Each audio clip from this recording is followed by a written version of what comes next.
नाज़रीन, अवामी न्यूज़ में ख़बरनि जो सिलसिलो जारी है। इन वक्त असीं तव्हांखे नवाबशाह में ख़बर ॾींदा हलूं त PMC अस्पताल जी गायनी वार्ड में एक ॾींहं जो ताज़ो ॼावल ॿारड़ो वैक्सीन लगाइण बहाने अगवा नानी जे रड़ियुनि बाद 4 कलाकनि खां पोइ बाज़ियाब करायो वियो।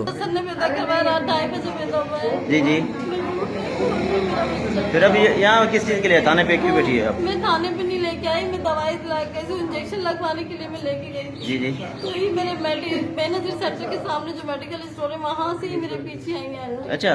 हाँ, मुझे कह रही बेटा मुझे भूख लगी, मुझे कुछ पैसे देते। मैंने इसको 20 रुपए दिए, मैंने ज्यादा नहीं दिए, लेकिन ये फिर भी मेरे पीछे मेरे को इसने बहुत रुलाया। मेरा बच्चा ही है, मैं झूठ नहीं बोल रही, मेरा बच्चा है।